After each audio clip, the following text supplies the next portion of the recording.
Chapter 2 Manners Matter. Listening. Introduction. Dear students, this poem is about using good manners in our daily life. It reminds us to say please and thank you, to listen carefully, and to be polite to others. The poem teaches us how being kind and respectful makes us a better person.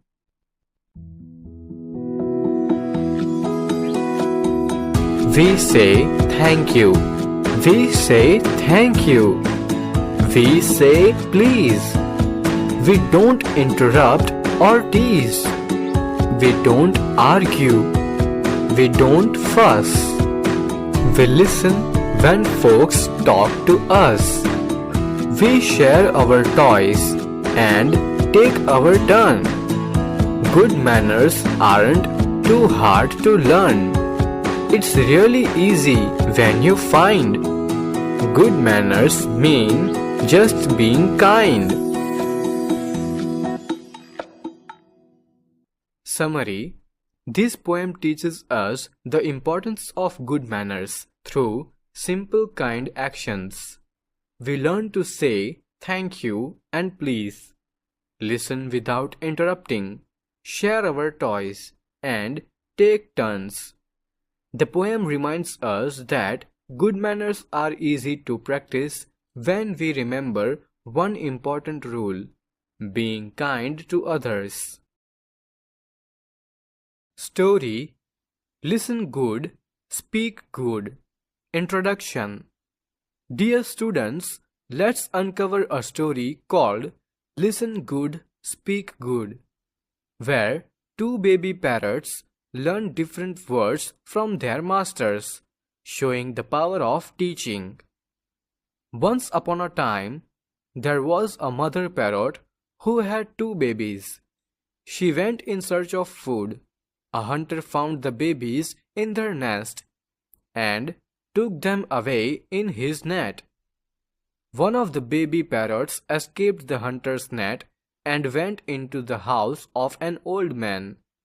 The old man took care of the baby parrot and gave him a place to sleep in his home. He taught the baby parrot to speak. The hunter carried the other baby parrot to his home and kept him in a cage. He also taught his parrot to speak. One day the king of the land came to the forest. He lost his way and came riding close to the hunter's home. As he came closer, he heard the parrot screaming, "Here is a man on a horse. He is coming this way. Catch him, kill him, rob him. Don't let him get away." When the king heard this, he turned his horse and rode away. After some time, he came to the old man's house. He found the other parrot there. It looked exactly like the first parrot. It also started speaking. "Here is a man on a horse. He is coming this way. Call him, help him, and give him food. Then send him on his way." The king was very surprised. He got down from his horse and said, "Oh parrot, you are so kind. I saw another parrot just like you, but that parrot spoke very cruel words. How can two birds look alike but speak so differently?" The parrot said, "Oh mighty king, it's simple. The other parrot is my brother. That's why we look alike." But he learnt what the hunter taught him. He uses the hunter's word. But my master is good and kind. He taught me to be good and kind. The parrot continued, "Our teachers tell us what we should be. The hunter made my brother different from me." Summary. From the story Listen Good, Speak Good, we learned that the two parrots looked the same but spoke differently. One lived with a hunter and learned bad words, while the other lived with a kind old man and learnt good words. This teaches us that we should stay in good company and always speak kindly. A Song of People. Reading. Introduction. Dear students, here we are going to study a poem called A Song of People. This poem talks about different types of people in a big city, how they moved around, travel, and live.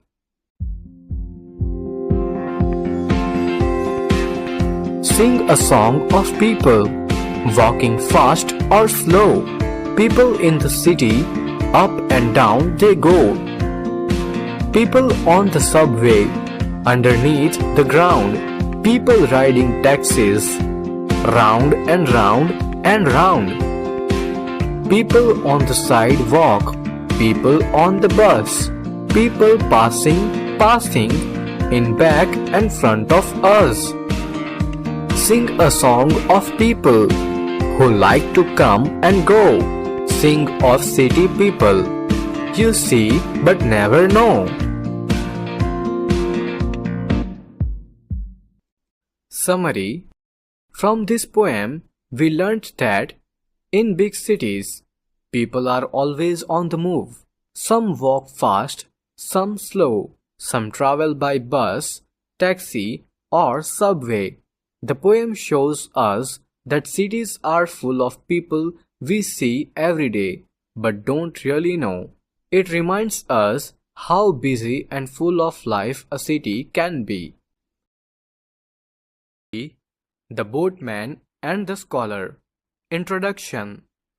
Dear students, here we are going to read a story called The Boatman and the Scholar. In this story, we meet a scholar who knows many subjects and a simple boatman who helps him cross a river. One day, a scholar wanted to cross a big river. He saw a boatman sitting by his boat. "Hello, boatman. Can you take me across the river?" Yes, of course. Please get in. The boatman started rowing the boat slowly. As they moved through the water, the scholar decided to talk. "Do you know anything about science?" No, sir. I never went to school. "Oh, that means you have wasted a part of your life." The boatman said nothing and kept rowing. After a while, the scholar asked again, "Do you know about history?" No, sir. I only know how to row a boat. "What a pity. You have wasted half of your life." The boatman smiled but stayed quiet. Soon, dark clouds appeared in the sky, and the wind grew strong. Sir, do you know how to swim? "No, I don't." Suddenly, the boat began to shake as waves hit it hard. Water started to come into the boat. Sir, the storm is coming. The boat might sink. If you can't swim, you could be in danger. The scholar became scared. "Oh no, please help me." The boatman smiled kindly. Don't worry, sir. Hold on to me, and I will swim us to safety.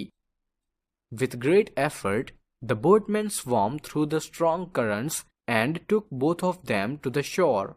When they reached the land, the scholar felt grateful. "Thank you for saving me. Now I feel that skills are more important than information." Everyone knows different things, sir. That's what makes us all important. The scholar smiled and shook hands with the boatman. "I won't forget this lesson. Thank you, friend." Summary. Students, from this story, we learnt that the scholar looked down on the boatman for not knowing science or history, but when a storm came, it was the boatman's skill in swimming that saved them both. The scholar then understood that practical skills are just as important as book knowledge.